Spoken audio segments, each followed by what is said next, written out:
SM Live। सदक़ल्लाहुल अज़ीम व सदक़ रसूलुहुन नबियुल करीम। सम्मानित सभा संचालक, আজকে সভার আয়োজক, জলসা কমিটি তৎসহ আমন্ত্রিত দিগার উলামায়ে কেরাম, জিকিরের মজলিসে আগত জাকিরিন ভাইরা, সেই নির্বিশেষে বড়দের প্রতি শ্রদ্ধা, সমবয়স্কদের প্রতি শুভেচ্ছা, ছোটদের প্রতি বিশেষত মাদ্রাসার ছাত্রবৃন্দের প্রতি স্নেহাশিস জানিয়ে অত্যন্ত বাঁধা ধরার সময় কিছুক্ষণ জিকিরে ইলাহির উদ্দেশ্যে এই সময়টি ঘোষিত এবং আমি তার জন্য দায়িত্বপ্রাপ্ত হয়ে আপনাদের খেদমতে উপস্থিত। যদিও এই প্রোগ্রামটুকু নেয়ার মতো পরিস্থিতি আমার নেই, কারণ আমি আগে থেকেই আমন্ত্রিত হয়ে আছি উল্টো পথে দেগঙ্গার থেকে আরো 5-7 কিলোমিটার ভিতরে। তারপরেও হাফেজ সাহেবের একান্ত দাবি এবং পেড়াপিড়িতে জামিয়া থেকে উল্টো এ পথে এসেছি। এই অল্প সময়টুকু আপনাদেরকে নিয়ে একটু জিকিরে মশগুল হওয়ার মানসিকতায়, তো মাঝে মধ্যে কোথাও কোথাও জিকিরের মজলিস আল্লাহ করান। তবে মূল জিকির করার পূর্বে আমি কিছুক্ষণ একটু কথা বলি, আজও বলবো ইনশাল্লাহ। তো জিকির মাশাআল্লাহ আর আল্লাহ পাকের নাম জপ করাকেই প্রচলিতভাবে আমরা জিকির বলে বুঝি, যেটি করার জন্য আব্দুল কাইয়ুমকে লাগে না। কারণ আল্লাহ পাকের নাম জপ করা বলি আর তাওহীদের কালেমার জপ জিকির বলি, মাশাআল্লাহ আমরা সবাই করতে পারি। এরপরেও আব্দুল কাইয়ুমকে যখন ডাকিয়েছেন, তো সেই জিকির করার পূর্বে আমার এই কয়েক মিনিটের কথা একটু মনোযোগের সঙ্গে শুনতে আপনাদেরকে অনুরোধ করব।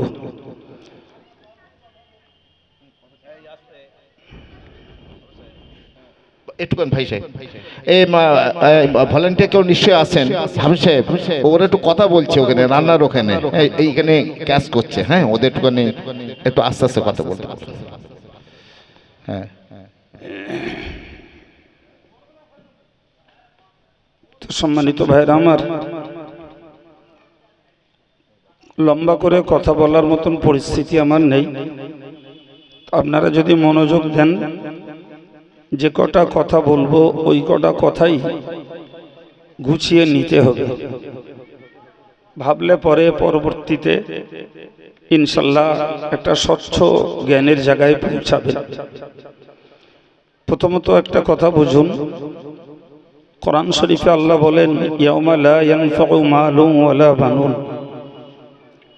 তোমরা স্মরণ করো ওই দিনটাকে যেদিন তোমার অর্থ সম্পদ এবং সন্তান সন্ততি কেউ উপকার দেবে না, কেউ উপকারে আসবে না। আমরা ওই দিনটার ব্যাপারে এক কথায় বুঝতে পারছি, ওটা কিয়ামতের দিন। তবে আল্লাহ বলেছেন, ইল্লা মান আতাল্লাহ বিকলবিন সালিম, যারা আল্লাহ পাকের কাছে নিরোগ অন্তর নিয়ে যেতে পারবেন, একটি রোগ মুক্ত অন্তর নিয়ে আল্লাহ পাকের সকাশে হাজির হওয়া লাগবে। তো যারা রোগ মুক্ত অন্তর নিয়ে আল্লাহ পাকের দরবারে হাজিরা দেবেন, এই নিরোগ অন্তরটির সুবাদে হাসরের মহাময়দানে মানুষগুলো নাজাত পাবেন আশা করা যায়। সুবহানাল্লাহ। তাহলে এখান থেকে একটা কথা আমরা বুঝলাম যে আমাদের হৃদয়টা হওয়া চাই রোগ মুক্ত। পরের একটা কথা বুঝুন, অন্তরের রোগ কি? ভাই মৌলিকভাবে বলা যায়, দলিল দেওয়ার অবকাশ নেই। অন্তরের রোগ হলো হিংসা, অন্তরের রোগ হলো অহংকার, অন্তরের রোগ হলো দুনিয়ার প্রতি অতিরিক্ত লোভ, অন্তরের রোগ হলো অন্যায় কাজের প্রতি জেদ, অন্তরের রোগ হলো পরের উন্নতি, পরের ভালো দেখতে না পারার বদ স্বভাব। এই জাতীয় বিষয়গুলি আমাদের হৃদয়ের রোগ। 3 নম্বর কথা বুঝুন যে এই রোগ শুধু শুধু নামাজ পড়ে, শুধু রোজা রেখে, শুধু দাড়ি রেখে দিয়ে, শুধু মাথায় টুপি পরে, শুধুই ধর্মীয় আর 5টা কাজ করে এই রোগটাকে দূর করা যায় না। বরং ধর্মীয় ইবাদত আমল থাকা সত্ত্বেও প্রচুর মানুষ এ রোগে আক্রান্ত। অর্থাৎ তার ভিতরে হিংসা গিজগিজ করছে, অহংকার, দুনিয়ার প্রতি অতিরিক্ত লোভ, সেই সাথে প্রশ্রিকাতরতা, অন্যায় কাজের জেদ, এ জাতীয় বিষয়গুলি অনেক মানুষকে ক্ষতিগ্রস্ত করছে।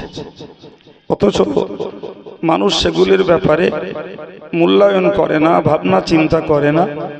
তিনি যথারীতি ধর্ম আচরণ করিয়ে যাচ্ছেন, কিন্তু তার ভিতরটা যে অন্তঃসার শূন্য হচ্ছে, এই উপলব্ধিটুকু সব ইমানদার মুসলমানের নেই। সুতরাং আমি আপনাকে বলেছি, প্রথমত বলেছি আল্লাহর কাছে জমা করতে হবে একটি নীরব অন্তর।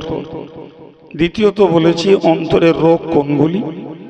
3 নম্বরে বলেছি যে অন্তরের এই রোগকে শুধু শুধু কিছু মৌলিক ইবাদত আমল করে এগুলিকে দূর করা যায় না। এর জন্যই পিরানে তরিকতেরা একটি প্রথাকে চালু করেছেন, সেটি হলো কলবের জন্য, কলবের পরিচ্ছন্নতার জন্য আমাদের আরেক পর্যায়ের সাধনা। সেই সাধনাটার আসলটা হলো, গোড়াটা হলো আল্লাহ পাকের জিকির করা। এই জিকির করতে করতে যদি আমরা হৃদয়টাকে ময়লা মুক্ত করতে পারি, নোংরা মুক্ত করতে পারি, জঞ্জাল আবর্জনা মুক্ত করতে পারি, তাহলে হয়তো আমরা অন্তরের ওই রোগগুলি থেকে বাঁচতে পারবো। মনে রাখুন, হাদিস শরীফে এসেছে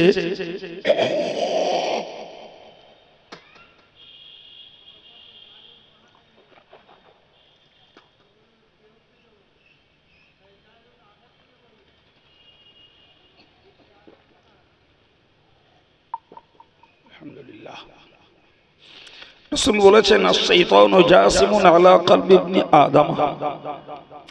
প্রিয় নবী বলেন, শয়তান মানুষের হৃদয়ে বসে। শয়তানের বৈঠকখানাই হলো মানুষের অন্তর।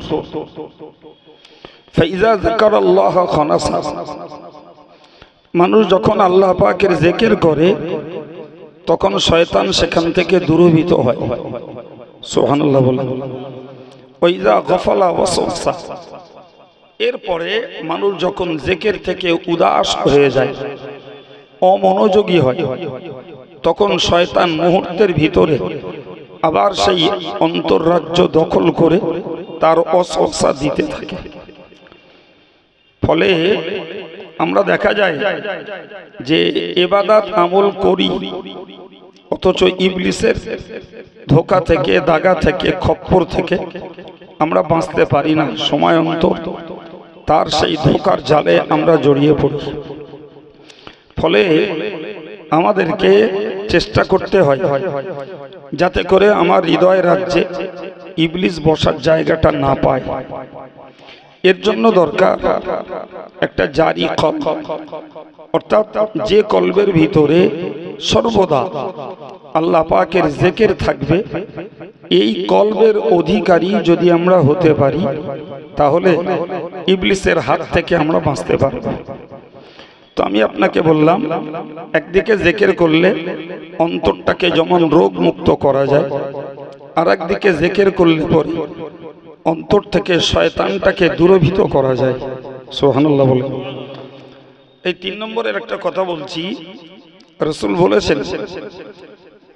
বলেছেন মানুষ তার জীবনে যত পাপ আচরণ করে, চাই সে পাপ নেকির কাজ ত্যাগ করার জন্য হোক আর কোনো পাপ কার্য করার জন্যই হোক, দুদিক দিয়ে। একদিক দিয়ে নেকির কাজ ত্যাগ করে দিলে তাতেও অন্তরে একটা কালো দাগ পড়ে, আর কেউ যদি সরাসরি কোনো পাপের কাজ করে তাতেও অন্তরে কালো দাগ পড়ে। একথা হাদিস থেকে প্রমাণিত। লম্বা করে বলার অবকাশ নেই বলেই আমি হাদিসের কোটেশন আপনাদেরকে বলছি না, কিন্তু বিশ্বাসটুকু করার জন্য অনুরোধ। দেখুন, দুনিয়ার ডাক্তারবাবুরা আমাদের দেহের রোগের পরিচর্যা করে, কিংবা আমরা আমাদের ত্বক পরিচর্যায় নিজের স্কিনটাকে, চামড়াটাকে সুন্দর রাখার জন্য অনেক সাবান, ক্রিম, লোশন ব্যবহার করি। কিন্তু পৃথিবীতে এমন কোনো ডাক্তার নেই, আর পৃথিবীতে এমন কোনো ল্যাবরেটরি নেই যে যাদের কাছে যেয়ে আমরা যদি আপিল করি যে আমার অন্তরে পাপের রোগ হয়েছে, কিংবা অন্তরটা পাপের ময়লা পড়েছে। দেহের ময়লা তো সাবান দিয়ে দূর হয়। দেহের পরিচর্যার জন্য আমরা সিজনারি বেশ কিছু ক্রিম, লোশন ব্যবহার করি, কিন্তু আমার অন্তরটায় পড়েছে পাপের কালি, পাপের ময়লা। ওইটাকে মোছার জন্য আমার উপায় কি? ভাই, এই বিষয়ে সারা পৃথিবীর সমস্ত ডাক্তাররাই রোগী, আর সারা পৃথিবীর সকল জ্ঞানীরাই এ ব্যাপারে অজ্ঞানী। এই ওষুধ দিয়েছেন বিশ্বনবী মুহাম্মদুর রাসূলুল্লাহ সাল্লাল্লাহু আলাইহি ওয়াসাল্লাম। তিনি বলেছেন, ইন্না হাযিহিল কুলুবা তাসদু কামা ইয়াসদুল হাদীদ ইযা আসাবাহুল মা। প্রিয় নবী বলেন, নিশ্চয়ই এই অন্তরগুলোতে জং পড়ে, মরিচা ধরে। রাসূলুল্লাহ কথাটাকে বোঝানোর জন্য একটি উদাহরণ দিয়েছেন। উদাহরণটা খুবই সহজ এবং আমাদের জন্য সহজে বোঝার মতো। কামা ইয়াসলাউল হাদিদ ইযা আসাবাহুল মা। যেমন একটা লোহায় যদি পানি লাগে তো ওই লোহাটাও জং পড়ে। আর এই ব্যাপারটা আমরা সবাই জানি যে লোহাকে পানিতে রাখলে বা পানি তাতে ধরে নিলে ওটা জং ধরে যায়।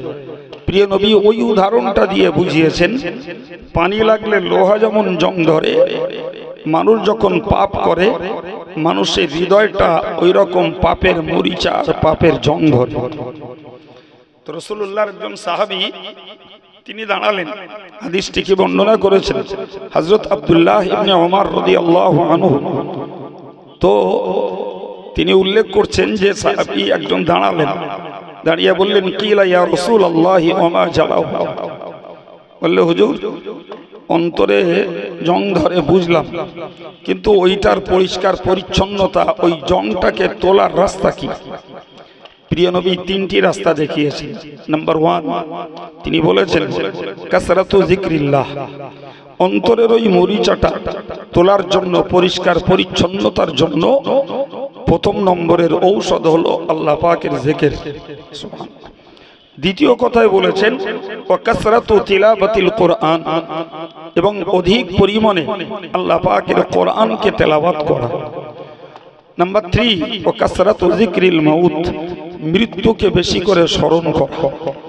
সম্মানিত ভাইরা, মুরব্বীরা, আপনাদের জ্ঞান দেওয়ার মতো যোগ্যতা আমার নেই, তবে আমি হাদিসের আলোকে বাস্তব অবস্থাটা বলছি।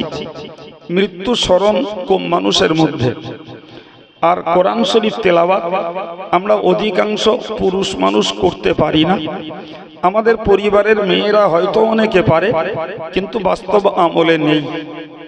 খুব বড় জোর শাবান মাসে, রমজান মাসে একটু তেলাওয়াতের আওয়াজ পাওয়া যায়, বাকি সারা বছর ধারাবাহিকভাবে কোরআন তেলাওয়াতের আওয়াজ মুসলিম পরিবারে নেই বললেও চলে। তাহলে কোরআন তেলাওয়াত করতে পারি না, ফলে কোরআন পড়ে আমরা অন্তরটাকে পরিচ্ছন্ন করব এই যোগ্যতা আমাদের নেই। মৃত্যুকে স্মরণ করব, আমরা বাস্তব পৃথিবীর মোহে এমন আষ্টে পৃষ্ঠে জড়িয়ে আছি যে মরণটাকে প্রকৃত অর্থে স্মরণ করাও আমাদের দ্বারাই হয়ে উঠছে না।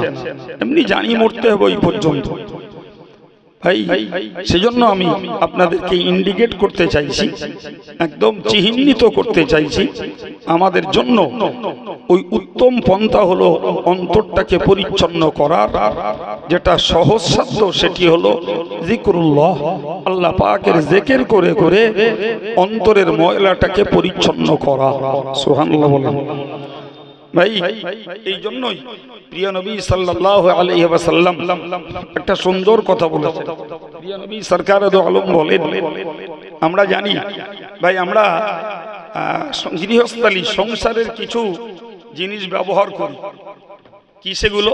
যেমন ধরুন এই দা, কোদাল, কুরুল এই জাতীয় জিনিস, আবার কাস্তে ব্যবহার করি, কাঁচি ব্যবহার করি। তো দেখবেন এই যন্ত্রগুলো যখন ভোঁতা হয় তখন আমরা এগুলোকে আবার ব্যবহারযোগ্য করে তোলার জন্য একে আবার নতুন করে ধারালো করার চেষ্টা করি।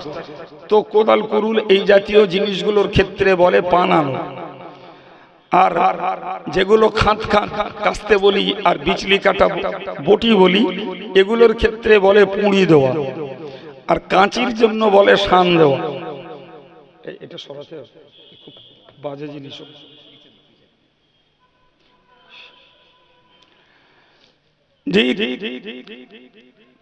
তো এই যে তিনটে নাম, পানানো, পুড়ি দেওয়া, স্থান দেওয়া, কিন্তু একটু ভাবলেই বুঝবো নাম আলাদা আলাদা, কাজ বলো একটা। তার মানে ওই যন্ত্রগুলোকে আবার ব্যবহারযোগ্য করা। কথা বোঝাতে পারছি? রাসূল করিম সাল্লাল্লাহু আলাইহি ওয়াসাল্লাম এইটাকে বোঝানোর জন্য হাদিসের একটা শব্দ বলেছেন। শব্দটা হলো সিকালা। হাদিসের কোটেশনটাই লিকুল্লি শাইইন সিকালাতুন, প্রত্যেকটা ভোঁতা যন্ত্রের ধার তোলার ব্যবস্থা রয়েছে। তো এই পর্যন্ত বলে নবী বললেন ওয়াসিকালাতুল কুলুবি যিকরুল্লাহ, অন্তর যদি ভোঁতা হয়ে যায়, অন্তর যদি মুর্দা হয়ে যায়, অন্তর যদি সজাগ আর জাগ্রত না হয়, তাহলে ওই মরা ভাটা পড়া অন্তরটাকে যদি দিনের জন্য, আমলের জন্য জাগ্রত করে তুলতে হয়, তাহলে ওর জন্য ধার যন্ত্র হলো আল্লাহ পাকের জিকির। আল্লাহ পাকের জিকির, এই জিকির ওই অন্তরটাকে পুনরায় তাকে কার্যকর করে তোলা, আল্লাহর প্রতি ভয়ের হৃদয় বানানো, শরিয়াতের প্রতি আমলের মনোযোগ বাড়ানো, সুন্নতের প্রতি আমল করার আগ্রহ বাড়ানো, এর জন্য দরকার বেশি করে আল্লাহ পাকের জিকির। সম্মানিত ভাইরা, তো আমি আপনাকে প্রসঙ্গত বলতে বলতে এই পর্যন্ত এসেছি। জিকির করলে এই উপকারগুলো হয়, সবথেকে বড় উপকার যেটা, সেটাকে মনে রাখুন ভাই। সংক্ষিপ্ত কথায় আমরা যত ইবাদত আমল করি না কেন, প্রত্যেকটা ইবাদত আমলের জন্য প্রয়োজন লিল্লাহিয়াত, খুলুসিয়াত, বিশুদ্ধ একটা মন। তার মানে সহজ ভাঙা বাংলায় বলা যায়, ছোট বড় সকল ইবাদত আমল আমাদের হতে হবে কেবল আল্লাহর সন্তুষ্টির জন্য। চাই একবার সুবহানাল্লাহ বলি, আর আমি আব্দুল কাইয়ুম ওয়াজ করি, আর আপনারা ওয়াজ শোনেন, কমিটি সভাধিক আর একজন তাহাজ্জুদ পড়ুক, আর একজন দান করুক। ধর্মীয় সমস্ত ইবাদতের ক্ষেত্রে দরকার একমাত্র, কেবলমাত্র, শুধুমাত্র আল্লাহর সন্তুষ্টির নিয়ত করা। মনে রাখবেন, এই আল্লাহর সন্তুষ্টি অর্জনের জন্য ইবাদত করার পথে বড় বাধা হলো ইবলিস। ইবলিস একদম 11 টাওয়ারে। আমি যখন ইবাদতে মশগুল হতে যাচ্ছি, ও সেই মুহূর্তেও যে আমার নিয়তটা বিগড়ে দিতে পারে। তার মানে তুই বান্দা কষ্ট কর, সময় ব্যয় কর, অর্থ খরচ কর, আল্লাহর কাছে তোর যেন কিছু পাওনা না হয়। এ চক্রান্ত ইবলিসের আছে। সম্মানিত ভাইরা আমার, বান্দা যখন জিকির করে করে হৃদয়টাকে পরিচ্ছন্ন করে ভাই, তখনই ওই হৃদয়টা প্রত্যেকটা নিয়ত হয় খাঁটি আল্লাহর জন্য। সুবহানাল্লাহ। বিশুদ্ধ আল্লাহর জন্যই তখন নিয়ত করা সম্ভব হয়।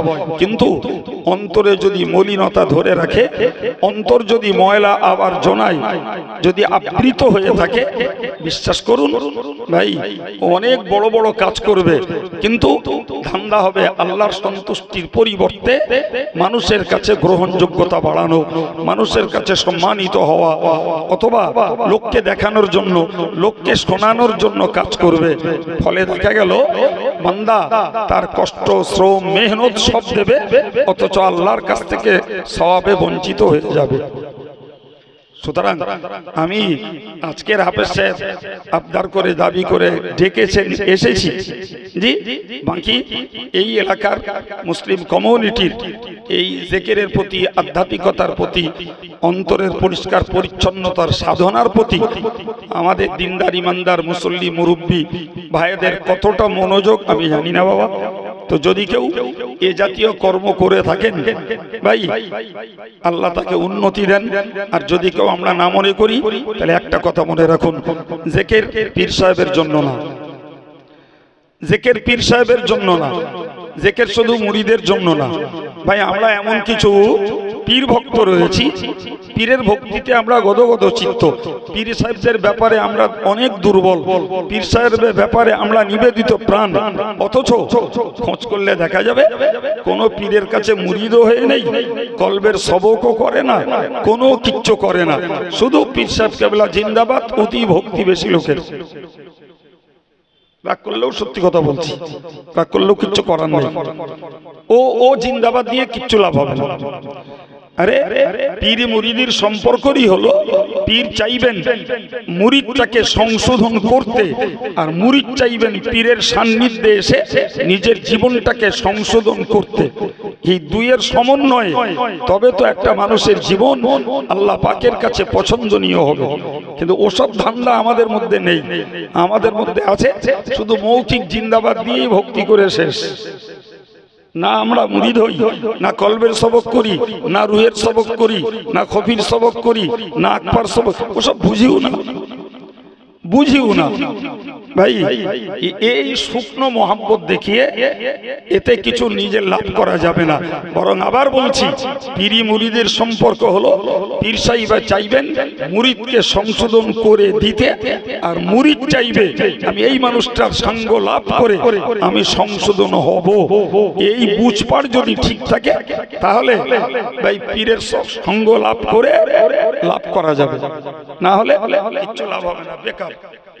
জি, সেই জন্য আমি আপনাকে বললাম, কারা কোন পীরের মুরিদ হয়ে আছেন, কি হয়ে নেই, কি জিকির আজকার করেন কি করেন না, আমার কিচ্ছু জানা নেই। আমার ডেকেছেন, তাই আমি আমার নৈতিক দায়িত্ব পালনে আপনাদেরকে কিছু কথা বলছি। যে জিকির এটা শুধু পীরের আমল নয়, এটা শুধু মুরিদের আমল নয়। কোরআন বলেছে, ইয়া আইয়ুহাল্লাযীনা আমানু উযকুরুল্লাহ যিকরান কাসীরা। আল্লাহ বললেন, হে ঈমানদারেরা, তোমরা অধিক পরিমাণে আল্লাহ পাকের জিকির করো। সুবহানাল্লাহ। জি, তো আল্লাহ ডেকেছেন ইমানদারকে। তাহলে একজন ইমানদার হওয়ার গ্রাউন্ডে পৌঁছে যায়, ইমানদারের সীমানায় পৌঁছে যায় 15 বছর বয়স থেকে। তাহলে একটা 15 বছরের ছেলে ইমানদার, 15 বছরের একটি মেয়ে ইমানদার, 80 বছরের একটা বুড়ো ইমানদার। তো আল্লাহ অ্যাড্রেস করেছেন, আল্লাহ সম্বোধন করেছেন ইমানওয়ালাদেরকে।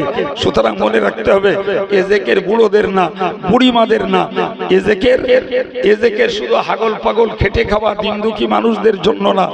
জি, এ জিকির মনে রাখার দরকার।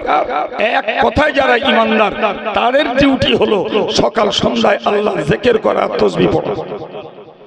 আমার দেশের লোক ভুল বোঝে, এরা মনে করে জিকির করবে পীর সাহেবরা, এরা মনে করবে জিকির করবে শুধু মুরিদগুলো, এরা মনে করে জিকির করবে শুধু বুড়ো বুড়িগুলো, আর কারোর করতে হবে না। 100% ভুল ধারণা। সুতরাং এ জিকির পীর হওয়ার জন্য নয়, এ জিকির নিজে ইমানদার, সেই ইমানটাকে তাজা করার জন্য ইমানি আমলের একটা পাঠ হলো জিকির করা। সুতরাং যারা এ ব্যাপারে অমনোযোগী, যারা এ ব্যাপারে উদাসীন, আমি তাদের কাছে করজোড়ে নিবেদন করব, আব্দুল কাইয়ুম জ্ঞান দেবে এ যোগ্যতা নেই, আগেই বলেছি। তারপরেও পরামর্শ স্বরূপ বলছি, আল্লাহর রাস্তে সকলেই আমরা একটু জিকিরের প্রতি মনোযোগী হই, মনোযোগী হই। ভাই, কোরআন শরীফ আল্লাহ বলেছেন, ফাসাব্বিহুহু বুকরাতাও ওয়া আসীলা, সকাল এবং সন্ধ্যায় তোমরা আল্লাহর নামে তাসবিহ পড়ো। সুবহানাল্লাহ। ভাই, 5 ওয়াক্ত নামাজের তাসবিহ অনেকের পড়ার আমল নেই। সকাল সন্ধ্যায় একটু সময় লাগিয়ে আমরা জিকির করব, এই মানুষও কম। প্রিয় ভাইরা আমার, তো আমি আপনাদের কাছে জিকির করানোর জন্য বসে এই যে বয়ানটুকু রেখেছি, এই বয়ানটুকু যদি গুরুত্ব দেন, মূল্য দেন, কালকে মাহফিল হবে না, কিন্তু আপনি মাগরিবের নামাজ পড়ে পার্টিতে বসে একটু আল্লাহ আল্লাহ করতে মন চাইবে, ফজরের নামাজ পড়ে একটু আল্লাহ আল্লাহ করতে মন চাইবে। মনে রাখবেন আরো একটা কথা, সেটা হলো এটাই, এই যে জিকির আমরা করি বা দেশে প্রচলন আছে, এটাও মনে রাখুন, ব্যাখ্যা দেওয়ার অবকাশ নয়, যে এই জিকির শুধু জবানে আল্লাহ আল্লাহ আল্লাহ আল্লাহ, এর নাম শুধু জিকির না, এটা জিকিরের একটা অংশ। ব্যাখ্যা দেবো না, শুধু মোদ্দা কথাটা বলছি, একটু মনে নেন। ভাই, নামাজ আদায় করাটাও জিকির, মনে রাখুন। কোরআন তেলাওয়াত করাটাও জিকির, এই ওয়াজ নসিহতটাও জিকির, শরিয়াতের বিধানটাকে মেনে চলাটাও জিকির, ওই মসজিদে আজান হয় ওটাও জিকির, ওস্তাদ ছাত্রদেরকে পড়ায় ওটাও জিকির, একজন কিতাব পড়ে ওটাও জিকির। সুতরাং জিকির একমুখ না, অনেকগুলো। চোখের জিকির আছে, কানের জিকির আছে, জবানের জিকির আছে, কলবের জিকির আছে। সুবহানাল্লাহ বলেন। জি, তো তার মধ্যে সামগ্রিকভাবে কাজে লাগে, সামগ্রিকভাবে জবান দ্বারা জিকির করাটা। কেন ভাই, যদি আমার কলবটাকে জারি করতে হয়, যে কারণে ইবলিস ঘেঁষতে না পারে, নিয়তগুলো খাঁটি খাঁটি করা যায়, তাহলে তার আগে না এই জবানে জিকির করে করে কলবটাকে অভ্যস্ত বানাতে হয়। সুবহানাল্লাহ বলেন। যাদের কলবে আল্লাহ পাকের স্মরণ জিন্দা থাকে, বিশ্বাস করুন ওই লোকটা মাল বিক্রির সময় খরিদ্দারকে কম দেয় না, ওর কিচ্ছু না, ওর কলব বলে দেয়, খরিদ্দার দেখছেন, আল্লাহ বলো দেখছে। খরিদ্দারটা অচল টাকা দিয়ে কেটে পড়ে না, বোকা মতন দোকানদার এর একটা জাল নোট ধরিয়ে দেয়, করে না। যার কলবে আল্লাহর স্মরণ থাকে, ও মাঠে একলা একলা মনিবের খেতে কাজ করে, মনিব দেখে না কিন্তু ফাঁকিও মারে না। কথা বুঝতে পারছেন না? যেদিন কল সত্যকার তৈরি হবে, সেদিন দুনিয়ার কারো সাক্ষী থাকা লাগবে না, আল্লাহর সাক্ষী যথেষ্ট হয়ে যাবে যে আমি যাই করি না কেন দুনিয়ার লোককে ফাঁকি দেবো, আল্লাহকে দিতে পারবো না।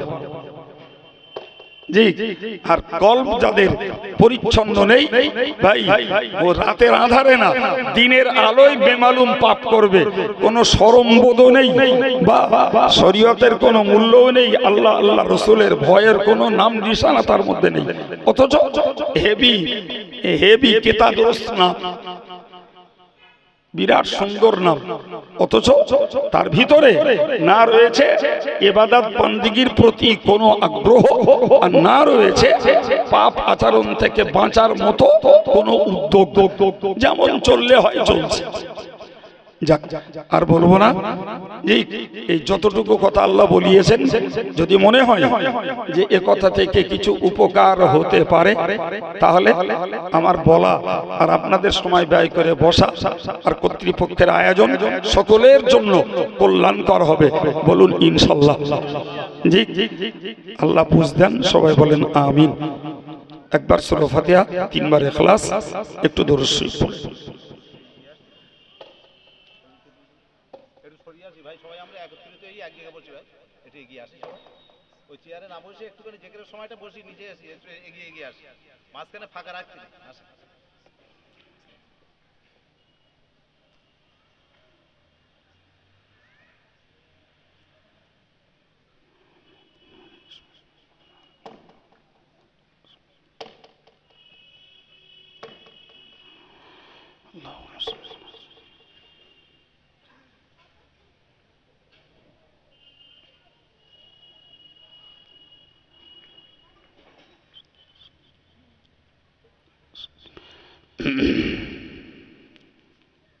যে যা পড়েছেন সবরে সানির জন্য হাওলা করুন। আল্লাহুম্মা আমিন। আস্তাগফিরুল্লাহ রাব্বি মিন কুল্লি যামবিন ওয়া আতুবু ইলাইহি লা হাওলা ওয়ালা কুওয়াতা ইল্লা বিল্লাহিল আলিয়্যিল আযীম। আলহামদুলিল্লাহি রাব্বিল আলামিন والصلاة والسلام على سيد المرسلين وعلى آله وأصحابه أجمعين. ربنا ظلمنا أنفسنا وإن لم تغفر لنا وترحمنا لنكونن من الخاسرين. ربنا فاغفر لنا ذنوبنا وكفر عنا سيئاتنا وتوفنا مع الأبرار. মেহেরবান আল্লাহ, আমরা অসংখ্য গুনাহের আসামি আল্লাহ। আল্লাহ, আমাদের গুনার কথা তোমার কাছে স্বীকার হচ্ছে। তুমি আমাদের গুনাহগুলোকে মাফ করে দাও আল্লাহ। আমাদের পরিবারের যারা আব্বা মা ভাই বোন বিবি বাচ্চা এই দোয়ায় শরীক নেই, তাদেরকেও ক্ষমা করে দাও আল্লাহ। যারা ঈমান নিয়ে কবরস্থ হয়েছেন সেই সমস্ত ঈমানদার মুর্দাদেরকে তুমি মাফ করে দাও আল্লাহ। আমাদের জিন্দেগির ইবাদত আমাল যত কিঞ্চিত আমরা করতে পেরেছি আল্লাহ, মেহনতের ওসিলায় আমাদের ইবাদতগুলি কবুল করে নাও আল্লাহ। এই মুহূর্তে অনুগত বান্দা সেজে তোমার জিকিরের জন্য বসেছি আল্লাহ। মেহেরবানি করে আমাদের এই মজলিসটাকে কবুল করে নাও আল্লাহ। সূরা ফাতিহা শরীফ, ইখলাস শরীফ, দুরূদ শরীফ আমি অদমের কিছুক্ষণের বয়ান আল্লাহ তুমি দয়া করে কবুল করো। সন্তুষ্ট হয়ে তোমার রহমতের ভান্ডার থেকে যে সওয়াব নসিব করো। সর্বাগ্রে প্রিয় রাসূল সরকার দো আলম হুজুর আকদাস সাল্লাল্লাহু আলাইহি ওয়াসাল্লামের পাক রূহে বখশিশ করে দাও আল্লাহ। হুজুরের আলা আওলাদ আজওয়াজে মুতাহহারাত সাহাবায়ে کرام তাবেঈন তবে তাবেঈন পিরানে তরিকত বুজুর্গানে দ্বীন হুজুরদের রূহে সওয়াব পৌঁছে দাও আল্লাহ। চার মুজাহির ইমাম, চার তরিকত ওলিয়া কামিল হুজুরদের রূহে সওয়াব পৌঁছে দাও। কদরিয়া, চিশতিয়া, নকশবন্দিয়া, মুজাদ্দিদিয়া, আলিয়া, সাহরওয়ার্দিয়া হক সিলসিলায়ে তরিকতের ওলিদের রূহে সওয়াব পৌঁছে দাও। খাস করে বড় পীর সাহেব হুজুর, খাজা সাহেব হুজুর, নকশবন্দি হুজুর, মুজাদ্দিদ আল ফিসানি হুজুর আল্লাহ, সুফি ফতিল ওয়াইসি হুজুর, সুফি আব্দুল মুমিন সাহেব আল্লাহ, সুফি গোলাম আব্বাস ফকির আল্লাহ, হুজুরদের রূহে সওয়াব পৌঁছে দাও। তাদের রূহানি দোয়া ফয়েজ তাওয়াজ্জুহ আমাদের নসিবে মঞ্জুর করো আল্লাহ। আল্লাহ, ফুরফুরা শরীফের মুজাদ্দিদ জামান দাদা হুজুর পীর কিবলা তার আল আওলাদ তার খলিফা হুজুরদের রূহে সওয়াব পৌঁছে দাও। বসিরহাট আল্লামা হুজুর দরগাপুরি সাহেব, হামিদি সাহেব, সরসিনা পীর সাহেব, কালিয়ানী সুবি সাহেব, হাফেজ সাহেব হুজুর কিবলা হুজুরদের রূহে সওয়াব পৌঁছে দাও আল্লাহ। আমার আব্বাজির রূহে সওয়াব বখশিশ করে দাও আল্লাহ। এদেশের যত আলেম ওলামা বিদায় নিয়েছেন আল্লাহ, এক বিন্দু দিলের খিদমত করে তাদের রূহে সওয়াব পৌঁছে দাও রব্বুল আলামিন। যেখানে বসে আজকের এই দুটি হাত উঠিয়েছি এই জায়গার প্রতি অবদান মরহুম হাজী সাহেবের রূহে সওয়াব বখশিশ করে দাও। খাস করে আল্লাহ আল্লাহ মরহুম গোলাম মওলানা সাহেব হুজুরের রূহে সওয়াব বখশিশ করে দাও আল্লাহ। আমরা যারা হাত উঠিয়েছি আমাদের প্রত্যেকের আবা আজদাদ, পিতৃ মাতৃ, শ্বশুর শাশুড়ি বংশের যারা খবরে চলে গেছেন ইমানের ওসিলায় তাদের রূহে সওয়াব বখশিশ করে দাও আল্লাহ। আমরা নাচিজ খাকসার সিয়াকার বদকার বান্দা আল্লাহ। আল্লাহ, এই মুহূর্তে কলবের সাফাইয়ের নিয়তে একটু জিকিরের জন্য বসেছি আল্লাহ।